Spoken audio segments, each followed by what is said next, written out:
Hello, everybody. Today is Saturday, October 26th, 2019. Welcome to our Contract Trust conference call. We are not accountants, tax professionals, lawyers, or currency dealers. We're not engaged in rendering legal, tax, accounting, or other professional advice. Should you require those services, you should retain competent advice from a professional in that field. And, thank you for joining us today.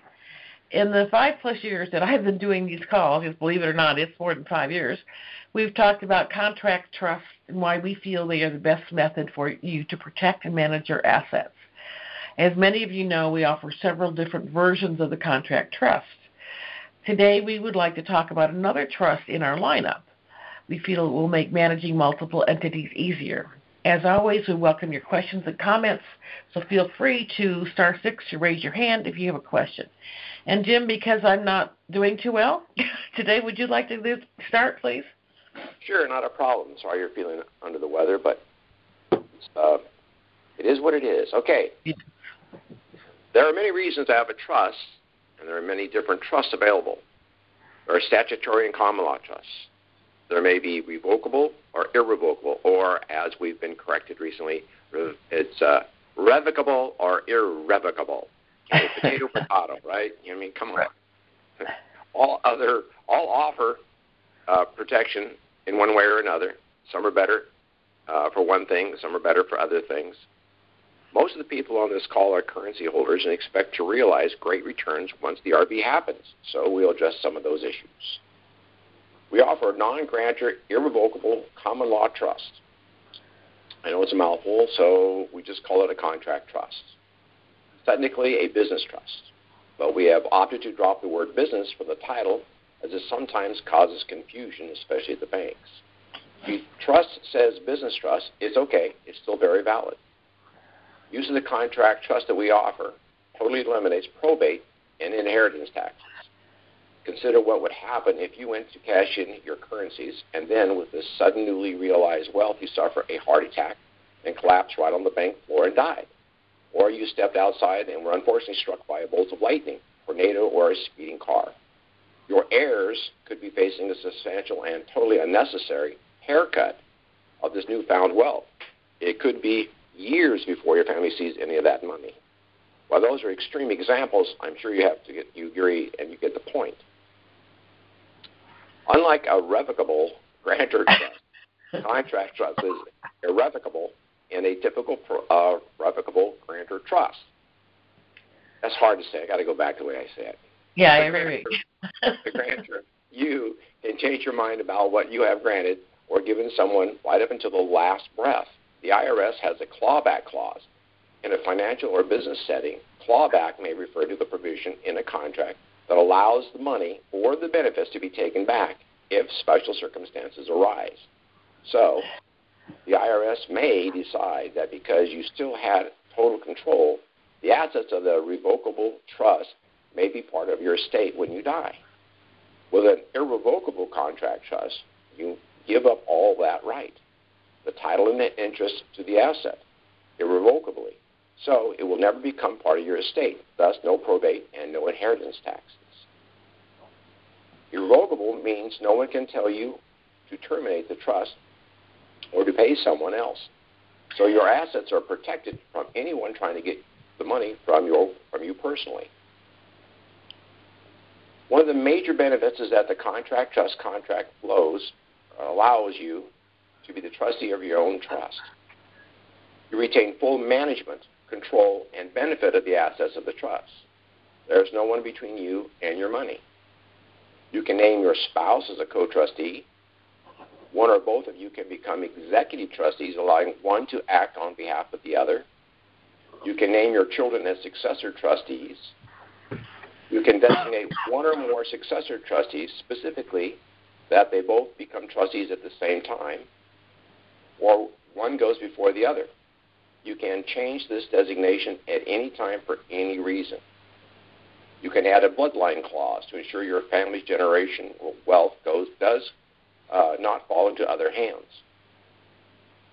You can also add a spendthrift clause so no one can hypothecate or pledge his or her possible shares of the trust income. In our opinion, the contract trust is the best asset protection vehicle for this RV. The contract business trust is a common law document that is legal in all 50 states and common law countries. It is private, not required to be registered in any state except Nevada, unless it is actively engaged in operating a business. Because it is not registered, there are no annual fees. We have heard for years that this RV will not be a taxable event at the federal level. No one knows about taxes at the state level. So we encourage you to get a mailbox in a tax-free state like Wyoming or Washington, Texas, or Florida. You can use this mailbox as a domicile of your home or your trust outside. You have a typo. Let me rephrase that. You can use this mailbox as a domicile or home of your trust outside of your home state. It is a common law practice, a common practice with the corporations and the LLCs as well. You do not have to go to the state, nor does the trust bank account have to be in that state. That ensures your privacy. Keep in mind that ZIM is a bond, so it may be taxed. Be prepared. We suggest you set aside 35 to 50% in a tax account. If the proceeds are taxed, you're covered. If not, you reap a sizable harvest next year. Many of us have heard that the IRS and the Federal Reserve are going away and close their doors post-RV. That may be so, but as right now, they're still in operation, and as such, the trust is considered a taxable entity. Well, Jim, do you want to take a little break and see if we have any questions? Let's do that. Okay. Go for it, folks. *6, you have a question? Or a complaint. Or something like that. If not, Jim will just continue to talk, and if I see a name come up, I will interrupt him. Go ahead, Jim. All right. We'd obtain an EI as part of the service from the IRS. It confirms that the trust is an entity unto itself, and the assets belong to it, not you. It is required when opening a bank account. The EIN letter, and it says you have to file a Form 1041. If the trust earned less than $600, there are no filing requirements. You will have to file tax on any earned income. Hopefully, your charitable donations will offset any earnings. The contract trust is very easy to create and operate. First off, you must name your trust. Strangely enough, this is a bit of a stumbling block for many. Anything that sounds good to you is okay. Try for a strong-sounding name. Do not use your surname or sequential numbering. For example, my trust number 1, my trust number 2, etc. That would indicate there's more than one. You will need a domicile for the trust. As I mentioned earlier, we suggest domiciling in one of the 7 tax-free states. We have sourced a few mailbox rentals in Wyoming, Washington, and that will allow up to 5 trusts per box for about $125 a year. This trust is a contract, and one cannot contract with oneself, so you need to name a creator for the initiation of the trust and appointment of the first trustee. This person has no further obligation, liability, or responsibility or authority in the trust. Although the creator's role is very important, it is also very short. The creator can be anyone, a sibling, adult child, or a friend. It should be someone who lives near you, as you both need to sign several pages of the trust before a notary. Many are concerned that the creator will have too much information about the trust. This is one of the most common issues I hear. To paraphrase it from the trust preamble, the exchanger, which is you, does hereby bargain, assign, convey, exchange, and deliver to the creator, who now temporarily takes and holds title thereto in the trust organization. All that certain property of the exchanger as listed in Schedule A. This exchange does not constitute a sale or a gift.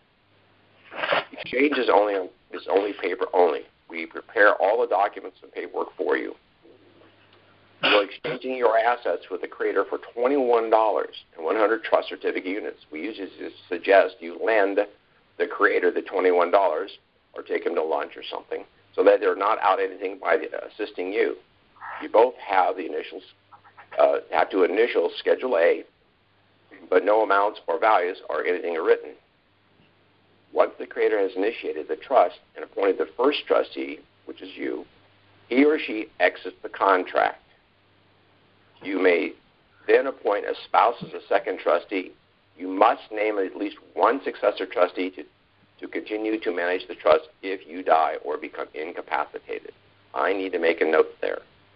Most of you know that we lost a couple of our close friends, and recently, this year as a matter of fact, and unfortunately, his name was John Newell. He did not have his trust successor set up properly, and it's been a real bugaboo to try and get that all squared away. And he was my business partner. He knew better. He just didn't do it right. And it's just been a real problem, and we personally experienced this problem, so we really emphasize you must have a successor trustee. And if the successor trustee passes away or it gets where they can't, you must rename a new successor trustee. That's probably one of the most important things you can do with your trust is make sure your successor trustee is alive and available. John really made a big error by not doing that, and it's cost his estate some money, and it's also caused a lot of grief with his family. We've been able to work around some of the stuff, but not all of it.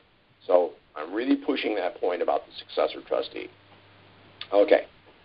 We create a trust personalized for you and give you access to our members-only website. The website has a plethora of information to guide you and will help you write your minutes as you work and become more familiar with the trust. I have on there approximately 350 minutes samples. They're downloadable in text, or you can just copy and paste, and some of them are downloadable in Microsoft Word. So it's very important for you to get familiar with some of those. We're adding more all the time, and we have specialized areas for some of those minutes, depending on the subject matter. So please visit the website and get familiar with it. Now, we offer many specialized trusts. The standard asset protection trust for your currencies, a real estate trust, vehicle trust, equipment trust, personal property trust, investment trust, and charitable trust. We know many of you are planning on purchasing multiple vehicles, more than one residence, rental properties, etc. Obviously, that may create an accounting nightmare. So we'd like to suggest using the use of a maintenance trust. For instance, the maintenance trust can pay all the taxes, insurance, and maintenance for all of the real estate, thus eliminating the need for separate bank accounts for each piece of property. The same holds true for a vehicle trust. I'm going to recommend that you get a maintenance trust, open an account with $100, and then you are ready to checks for an earner's money to acquire a property, purchase an automobile, pay your bills, all from one account. Now, we've had this maintenance trust available for a long time, but we never really talked about it. And we've had a lot of questions come up lately about, well, how many trust accounts, checking accounts am I going to need? Well, you need one for this, one for that, or you could put them all into one trust and have one trust do it. And, of course, we never really emphasized exactly how to do that, so today we are. So this maintenance trust is something we think everybody should start looking at seriously right now. And because of the so many questions I've had in the last, 3 months, we decided, well, let's just go ahead and start talking more about the maintenance trust. We use them. We just never really pushed them. Because we haven't talked about it in the past, and now we're trying to emphasize that this may be a great solution for everybody, we are going to give you one heck of a deal on one. So the maintenance trust is priced same as our secondary trust, but for the next 30 days or until the RV, whichever occurs first, we're offering the special discounted price of $11.95. That's an $800 off or 40% discount. Now, I think it's a screaming hot deal, and not only that, but we'll take $500 down and send you the trust in $700 in 30 days. So, or we can make special arrangements if necessary. But we want you to understand that this is probably the time to do that, because with this elusive repeatedly happen. Hello. Yeah, I know. Anyway, when this elusive RV finally happens, you're going to want to purchase things. If you have your maintenance trust set up properly, it doesn't take time to do that, much time. You simply do the trust, put $100 in the bank, open a checking.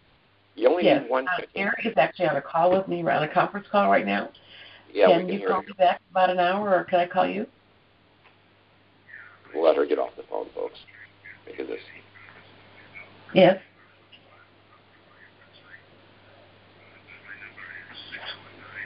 Anyway, so you just simply open the checking account, and then you can start writing checks. So what you do is you have your mother-lode trust. Once that's done, the first thing I'm going to do is I'm going to fund my maintenance trust. I'm going to put enough money in there for earnest money into property. I'll put enough money in there to go buy a car, put enough money in there to manage the car and the house for a while, and then I can add more money as I need it. But that's the first thing I'm going to do. So when I want to go get and acquire something, it's going to come from the maintenance trust. The check's going to come from the maintenance trust, whatever you name it. And there'll be a notation on the check of what account it's representing, the real estate account, ABC Real Estate Company, or whatever you want to call it, real estate trust. Or like for me, I have MBZ Company Trust, which is the trust that everybody's familiar with because the state of Oregon thinks it's great, that I have my car in. And so that's kind of what we're really trying to get things going for everybody. And we think we're close enough to this thing that you need to really seriously consider getting one of these. Carol, any comments? Well, obviously, Jim, I agree with what you're saying. Use of the maintenance trust, just as Jim says, just really simplifies things. So you can get started immediately. Because we've talked a lot in the past about not taking any funds directly out of your mother-lode trust and keeping that as secret as possible. Well, you don't want to go out the next day and start writing checks in that account. So if you use the mother-lode trust to fund the maintenance trust, you can do all these things that Jim's talking about, like putting a deposit on a car, escrow for a house, until you determine how you're going to pay for those things. If you are going to pay for them in full, if you're going to self-finance, if you're actually going to finance. But it gives you a lot of flexibility and giving you the money that you need to make a deal. And let's face it, folks, everybody's going to be making deals in the first several weeks of this. And we do have a caller here, Jim. It looks to me like it is our friend Charles. Oh, good. Hi, Charles. Good morning, Carol. How are you? Doing well. How you doing, Jim? I just have a bad cold. That's why Jim's talking instead of me. I got on a little late. I kind of figured that. How you doing, Jim?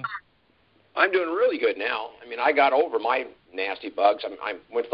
Most people don't know, my brother was ill, and I went and visited him in Bend, Oregon, and he just freshly out of the hospital, and, of course, he brought home all the cooties, and all the cooties jumped on me. So for 30 days, I have been fighting one thing after another, and just this last 72 hours, I started to feel real again. So thanks for asking. That's what's been going on. Now I was talking to Carol on the phone, so I guess he went to the phone line yesterday and grabbed her, too. Right? Something like that, yeah. Well, it's good to hear both of you all. Good call. I was sitting there just absorbing things that I've heard a lot of times, and certain things that you're putting emphasis on that really, I kind of take notes. My wife and I had two things I was going to talk about. First of all, the success trustee. My wife and I talk from time to time, and as you all know, we have several trusts that we're going to have. And we was talking about our successor trustees. We have to really carefully make sure they're good and sound people that if we were to leave here today, from the knowledge that we have about them, even our children, that they will carry out what we want. And we were talking the way we were going to do our successor trustees once we really nail down who it's going to be. Now, it can change from time to time from what you guys have taught us. But they're going to be on every set of learning, because to us, when this RV comes, it's not the end, it's just the beginning. Absolutely. So we will constantly keep them. They will be required to get a chance to know everything that we know, so that it'll be a generational thing that, you're not going to be here forever. So when you're gone, the same thing that you paid a price for that cost you a lot more time and you had to pay dearly to get it, that they will be able to have a leg up and go ahead and begin to carry it out and not be questioning you in your grave. That's one thing my wife and I, we're really gonna push our successor trustees. They're not gonna just be there to carry on without knowledge when we're gone. And the other thing that I was going to talk about was what you just were giving knowledge about concerning the maintenance trust. As I said earlier, a few minutes ago, that we have several trusts. So are you guys saying the importance of the maintenance trust is a great pivotal point to take care of the maintenance part of any large ticket items that we purchase, that it'll be one trust that will service all the needs of maintenance of all the other trust purchases that we buy? Can you expound on that a little more? 'Cause I'm very interested in that. Okay, yeah. Basically, you hit the nail on the head. So here's the deal. Everybody's been asking me, well, and I don't know, dumb us. It never really occurred to us because we're so involved in stuff. When we do our own stuff, we don't realize, it kind of goes back to my favorites, we don't know what we don't know. We don't know what you don't know. So it occurred to us from recently that all these phone calls I suddenly was getting was, well, crap, this is what the maintenance trust is for. Then we realized we never promoted it. So, yes, that's exactly what we're going to do. Let's put it this way. You'll have one trust with one checking account that will manage multiple houses, multiple cars, multiple boats, multiple airplanes, multiple spaceships, whatever you buy. It can handle it because it's going to be acting like an escrow account. It will not be an escrow account. It'll act like one. It can write the check no matter what the deal is because it'll be from one account, and the notation on the check will be, this is for my Mercedes, or this is for the Porsche, or this is for my spaceship, whatever. So it saves you a lot of time, and it's kind of like your own accounting company. You don't have to go out and hire a bunch of accountants. You have one trust, one checking account. You write the checks, you mail them off, or you transfer, wire transfer them, or however you do it. It's all done with one account. All right, so the same applies, Charles, for insurance on those vehicles, insurance on the homes, property tax. It can all come out of that same account. But as Jim said, you have to make sure that you notate which property it is on the check, so you have an accurate record of what went to where for what reason. And also, on that, just to expand on that, you also, when you use your spreadsheet, you want to make sure that you have a field in your spreadsheet so you know exactly where that went, and you can account for that if you ever get drugged into a situation where you have to say, okay, well, where did that money go and why did it go there? Well, here it is. Here's my spreadsheet. It shows right here the annotation. This is what it was for. So. Well, it makes a lot of sense to me. So the thing that I would need to do by me having different accounts, going to purchase different things, large ticket items, what have you, one maintenance trust, I would make sure that on my initial exchange is funded with enough money to carry out any of the functions in maintenance of any of the needs of any of the other trusts. And I would set up something where that trust will be continually funded through investment also. Am I right? Correct. Can I do that? That's yep. correct? Oh, okay. Yep. It's set up just like all the other trusts, but it's very multi-purposeful. Exactly. There'll be various ways to move money into the trust in the future. We'll have all that outlined in the instruction book. I'm actually going to come up with a specific booklet just for this maintenance trust. Yeah. So, and we also have we'll also have sample contracts on the website. Yep. Because let's assume, okay, your management trust is ABC Management. It's going to contract with XYZ Real Estate Trust, or the other way around. XYZ Real Estate is going to contract with the management trust. We've got those contracts available for you, so you don't have to start from scratch. Well, thank you That'll so be, much. I just added something else. I have put more emphasis on my maintenance trust now, as you mentioned. Thank you so much. Well, you bet. And again, we never occurred to us to really push this until a bunch of questions came in. And of course, Charles, thank you for your contribution. Very nice. Well said, as always. And we're going to get this set up and available right away. Yes, absolutely. So we've got a few more callers, Jim. Sure. Daphne, how are you doing today? Hi, Carol and Jim. This is Daphne. Hi. Hi there. Hope you are doing well today. You sound good, Jim and Carol. Hang in there. Thank you. Hope you feel better soon. Okay. My question, one of them was answered with Charles asking the question, so thank you for that.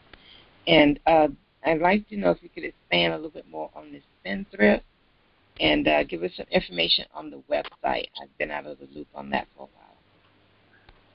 Okay. If you could just give the website location. All right, we'll hit that right now. So okay. The website, you need to be a member. Not a member, then hold on a second. Jim, Daphne, you've got some noise in the background? No. No? Oh, maybe I was moving at that time. Is you hear it now? Yeah.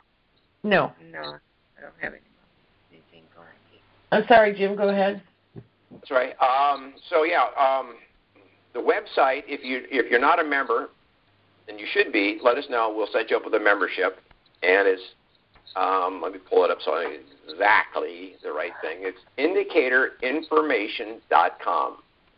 Indicator, INDICATOR, information, INFORMATION, all one word, indicatorinformation.com. Later today, there'll be a new link. It'll be right below the picture. It'll have a link to our new website that is going to be nothing but applications. So when you get ready to buy a trust, you go there, you fill out the application. We finally got the system working the way we want it to, and Carol and I have tested it. We like it. I'm going to finish it up today and tomorrow, and you'll have all the applications on there. You just fill them out, and it's all done online. Now, until this time next week, or maybe a little before, you send us an application, and we'll contact you and get your credit card information. We are still working with Authorize.net to try and get that set up on there so we can do it all online. That's the next step. That's the last step. We should have that done this week. Mm-hmm. But by tomorrow, go ahead. Somebody say. No, I was just going to say I should have the membership. I just haven't been in for a while. But also, I'll speak to Carol, but I'm not getting the email. Sometimes, I have a list for all these emails, and sometimes they just get dropped. So I will make myself a note. Okay. So I'll call you. Okay. Well, thank you, Jim. Let's see. And then the spendthrift information that you... Okay, the spendthrift clause. Let me just go in that real quick. And, Carol, go ahead and get the next call if you'd like, and let me go pull up the spendthrift clause, and I will. Okay. All right. So I will take a call from Gary right now, and Daphne will come back to you. Okay. Okay. Thank you. Okay. Hey, Gary. Hey, Carol and Jim. Hi. How are you? Oh well. As soon as I asked that question. At least we're here, right? Exactly. As soon as I asked that question, I knew what the answer was going to be. But the maintenance trust sounds like an excellent idea. I like it. I was thinking about how to handle stuff like that. But one thing I was confused on, did you say you could use the maintenance trust if it was funded enough to buy a car, or just to pay like expenses on the car, like taxes and maintenance, something like that? Because can you actually use it to purchase a car, or would you have to do that through another trust? You would do that through another trust. I mean, I would use it as a down payment. You use that account maybe for a down payment or something like that until you decide, okay, am I going to self-finance this thing? Am I just going to pay for it? Is one of my trusts going to pay for it in full? Am I going to finance it through the bank? I mean, which I know some people are planning to do because that way they're not touching their own stash. But this way at least you can lock something up, particularly if it's a house. You want to be able to write a check for escrow if you happen to be driving around on a Sunday afternoon looking at open houses. You want to be able to act on it quickly if you want to. But mostly it is for maintenance. I mean, it's there to give you that ability. But mostly it's for the maintenance of all these items, as I say, whether it be insurance or property tax, or even if one of the cars in your fleet needs new tires, you can do it out of that account. That kind of thing. Gotcha. I understand. Thank you. I think it's an excellent idea. Thank you. Okay. Jim, are you back yet? Yeah, I'm here. I'm still okay. Let's go back to the Esper question. Thanks, Gary. Thank you. All right, so let me just read the clause. I'm pulling it up right now. It took a while to open up. The reason it took a while to open up, folks, is because everything we have is encrypted on our computers, and I mistyped my big, long password the first time. It's a long one. Yeah, we use DOD, Department of Defense, Grade 7 software by BestCrypt, and so everything is very, very secure. Okay, here's what it says, Spendthrift Clause. No trustee, successor trustee, or certificate holder shall have any right to alienate, encumber, or hypothecate any interest in the trust corpus or for personal benefit, nor shall such interest be subject to claims of the trustees or successor trustees or certificate holders, creditors, or be liable to attachment, execution, or other process of law. The interest of each trustee or successor trustee or certificate holder shall be free from the control or interference of any creditor or of a trustee or successor trustee or certificate holder or any spouse of a trustee or successor trustee. This paragraph shall not be construed as restricting in any way the exercise of any powers of discretion. That's pretty strong. Yes, it is. So that is the Spendthrift Clause. And we will add it to any trust. In fact, we'll even put it on the net. You'll have it on there to go load it. And you just do a new minute. And, you'll see the samples of the minutes. And you do the minutes. And then both the trustees or one trustee, however trustees you have, sign it, date it, and it's done. It's that simple. Yeah, it really protects everybody down the line, not just the people involved now, but maybe the people involved 40 years from now. You don't want, let's say, somebody who's just a minor great-grandchild right now to realize, oh, we have money. I can make a play on this because I can have that money someday. No, they're not going to have that money to play with on their own. It's still going to be trust money. So. Okay, any next other question? Let's see. No, we don't have any others right now. Okay. So, well, Jim, if you would like to do some random comments, go for it. Well, yeah, let's talk about some of the things that we're trying to accomplish right now. We got the new website finally ready to come online. That'll help everybody. We're going to have all of our trusts there, and you just fill out the account or fill out the information and push send, and it comes to us. It comes to both of us, actually, just in case. And then we will have it processed and shipped the trust out. So this is going to save us quite a bit of time, and it's going to be a situation where we can handle multiple trusts coming in without too much problem here, post-RV. That's what this is pretty much all about. Because as most people know, it's just Carol and I. That's it. We have nobody else. We do everything. Chief cook and bottle washer and trust filler outer and the website builder and, all that kind of stuff. Yeah. So it's just the two of us. So, but we do hope to hire some more staff post-RV, so don't get too frightened. yeah, that's what I'm saying. This is how it is now, but when the post-RV, we'll have a staff coming in to process these, and that's why we're setting it up now. So it's going to be very simple. There won't be a whole lot of training involved. In other words, you play the lowest common denominator. So it should be easy for just about anybody to step in and help us out. Yeah. And it's still going to be a fully encrypted system. So, in fact, I have a server in my home that's connected to the internet. and we'll probably be operating off of that. So everything that people do will operate through this server or our main server, and they will not be able to keep it on their home server or their home computer. Everything will be private. Yeah, so, you know, all the way along, even after we've hired some other people, all of the data that you give us, you know, regarding your personal information, your social security number, your credit card number, whatever, is only going to be available on our servers, and nobody else will be able to have access to it or take it off in any way. Right. Even the worker bees can't get in that part of it, of the server.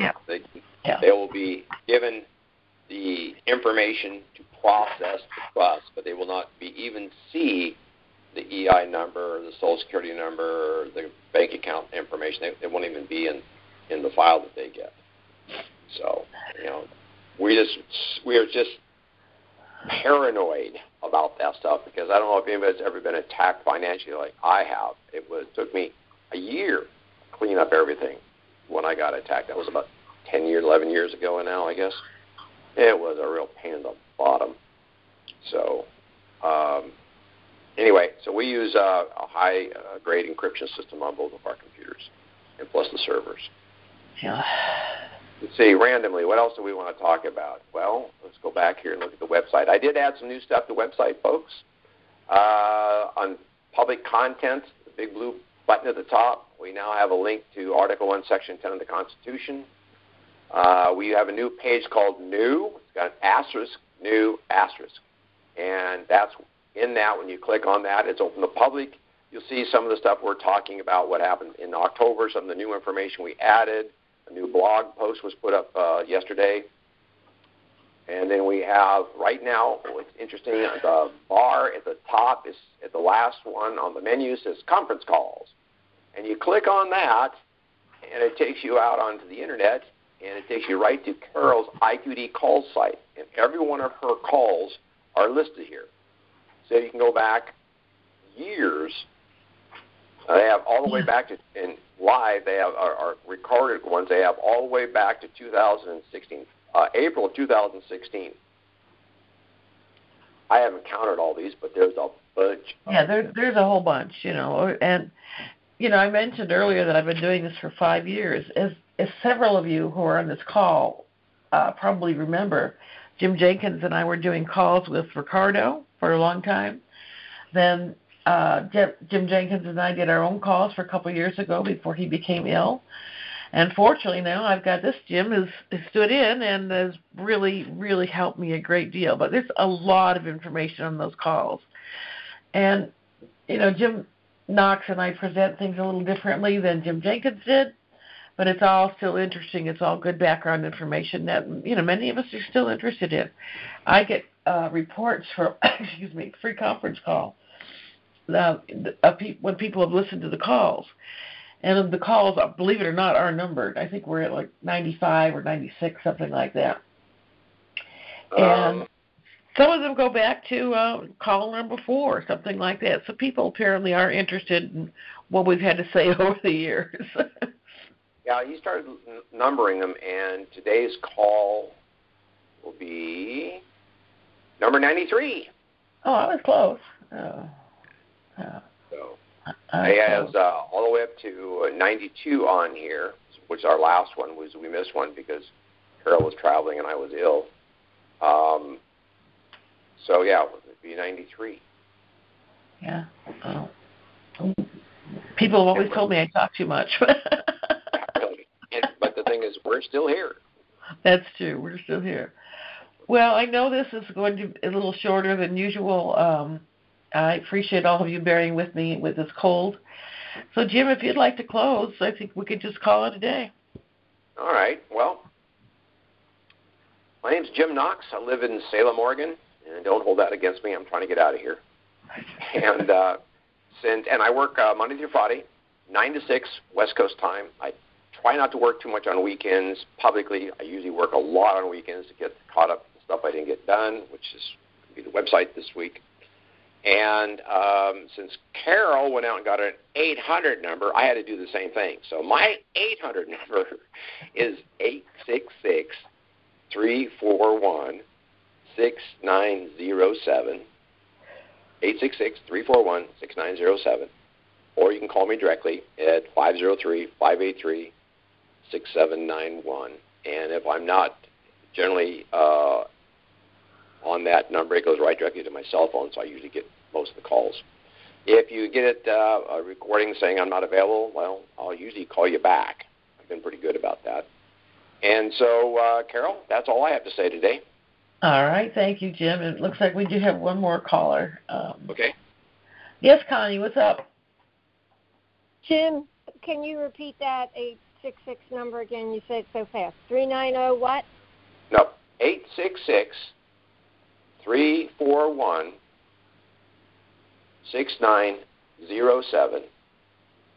Or you can call me directly at 503-583-6781.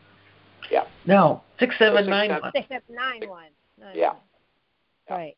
Okay. Now, piggybacking on when Carol was saying about ABC maintenance, can we actually, in that maintenance trust, use the word maintenance, or what's your suggestion there? Like entity or management or what? MGT? You just name it as a standard trust, a good, strong name. I always emphasize you want as strong a name as possible. I've joked around with people and say, remember Remington Steele, the TV program. The guy was kind of a boofer, but the name was really powerful. So I've used some pretty powerful names in some of my trusts. You don't have to put the word maintenance in there nor anything else, but you need the word trust at the end of it, because by law you have to let the public know what they're dealing with. That's why it's required that you put corp or LLC behind the name of a corporation or LLC. Same with a trust. You have to have the word trust in there nowadays. Okay, so you're not recommending using the word management, because on one of my other trusts I did do that Carol did. Well, that's okay. You can have it management if you want to. Yeah, that's not a problem. I'm just saying find a strong name like Remington Steel Management Trust. Something wild. How about Trump's Management Trust? I don't know about I wouldn't go there. You may be getting calls from Secret Service. You never know. Yeah, or the cabal, whatever. Yeah, your house may be bombed. You never know. Yeah. Right. Okay, guys. Well, Carol, I pray, that the Lord gives you a physical touch and we come against those spirits of infirmity, and that you just have a speedy recovery. Well, thank you, Connie. God bless. You're welcome. God bless you too, dear. Thanks. Bye-bye. You all did a good call. Thank you. Bye-bye. Okay. So, in closing, thank you again for joining us today. We do appreciate your attention and your attendance. My name is Carol Werelius. My number is 877-333-5018. My email is info@indicatorinformation.com. I'm in the Central Time Zone and typically work between 9 and 5. And like Jim, I like to take the weekends off. So have a great and glorious weekend, everybody. Hopefully we're going to be in the bank soon. And I hope you're ready. So have a good week. We'll talk to you soon. Thank you. Bye-bye. Bye-bye.